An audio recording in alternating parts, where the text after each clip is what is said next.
ലോകത്തിന്റെ വിവിധ ഭാഗങ്ങളിൽ ആയിരക്കണക്കിന് വർഷങ്ങളായി കൃഷി ചെയ്തു വരുന്ന ഒരു ധാന്യക്കൂട്ടമാണ് മില്ലറ്റുകൾ. സമീപകാലങ്ങളിൽ അരി, ഗോതമ്പ് എന്നിവയ്ക്ക് പകരം ആരോഗ്യകരമായ ഒരു ബദലായി ഇവയെ കണക്കാക്കപ്പെടുന്നു. ഇക്കൂട്ടത്തിൽ ഏറ്റവും പ്രാധാന്യമേറിയതും പോഷക ഗുണങ്ങളാൽ സമൃദ്ധവുമാണ് വരക് അഥവാ കോഡോ മില്ലറ്റ്. പാസ്പാലം സ്കോർബിക്കുലേറ്റം എന്ന ശാസ്ത്രീയ നാമത്തിൽ അറിയപ്പെടുന്ന വരക് ഏകദേശം 300 വർഷങ്ങൾക്ക് മുമ്പ് ഇന്ത്യയിൽ കൃഷി ചെയ്തിരുന്നതായി രേഖപ്പെടുത്തിയിട്ടുണ്ട്. വരൾച്ചയെ അതിജീവിക്കാൻ കഴിയുന്ന കോഡോ മില്ലറ്റുകളുടെ കാലയളവ് ഏകദേശം 4 മാസമാണ്. ധാരാളം കാർബോഹൈഡ്രേറ്റ്, പ്രോട്ടീൻ, ഭക്ഷണനാരുകൾ എന്നിവയും നിയാസിൻ, റിബോഫ്ലാവിൻ തുടങ്ങിയ വിറ്റാമിനുകളും കാൽഷ്യം, ഇരുമ്പ്, ഫോസ്ഫറസ് തുടങ്ങിയ ധാതുക്കളും ഇവയിൽ അടങ്ങിയിട്ടുണ്ട്.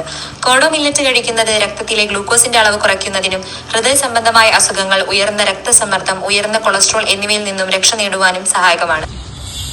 വരക് അല്ലെങ്കിൽ കോഡോ മില്ലറ്റ് എങ്ങനെ ശാസ്ത്രീയമായി കൃഷി ചെയ്യാമെന്ന് നമുക്ക് നോക്കാം.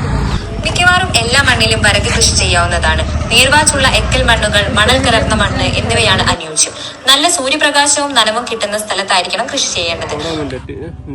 ഇത് നമ്മള് വിതറുകയാണ് ചെയ്യുന്നത്. നമ്മൾ ചാലെടുത്തിട്ട് ചാലിലോട്ട് വിതറുകയാണ്. കാലവർഷാരംഭത്തോടെയാണ് വിത്തുകൾ വിതയ്ക്കേണ്ടത്. കൃഷിയിടം ഒരുക്കുന്നതിനായി ആഴത്തിൽ ഉഴുതുമറിച്ചതിന് ശേഷം 1 സെന്റിന് 10 ഗ്രാം വിത്തുകൾ വിതയ്ക്കുക. വിതയ്ക്കുന്നതിന് പകരം വരി നടുന്ന രീതിയാണ് നല്ലത്. 40 കിലോഗ്രാം ജൈവവളം വിതയ്ക്കുന്നതിന് 1 മാസം മുമ്പായി ചേർക്കേണ്ടതാണ്. 45 സെന്റിമീറ്റർ വരികൾ തമ്മിലും 10 സെന്റിമീറ്റർ വിളകൾ തമ്മിലും അകലത്തിലാണ് വിത്തുകൾ പാകേണ്ടത്. മലയോര മേഖലകളിൽ സോയാബീൻ, തുവര, ചെറുപയർ, ഉഴുന്ന് എന്നിവയോടുകൂടി 2:1 അനുപാതത്തിൽ വരക് കൃഷി ചെയ്യാവുന്നതാണ്. അടിവളമായി സെന്റ് 1-ന് 18 ഗ്രാം യൂറിയയും 40 ഗ്രാം രാജ്ഫോസും 14 ഗ്രാം MOPയും നൽകേണ്ടതാണ്. പിന്നീട് 40 ദിവസത്തിനു ശേഷം 18 ഗ്രാം യൂറിയ കൂടി ചേർക്കുക.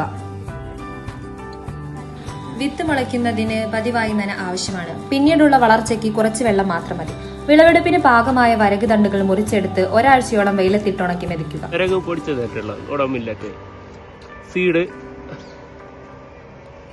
2 വിരലുകൾ കൂടിയതാണ് സീഡ് വരുന്നത്.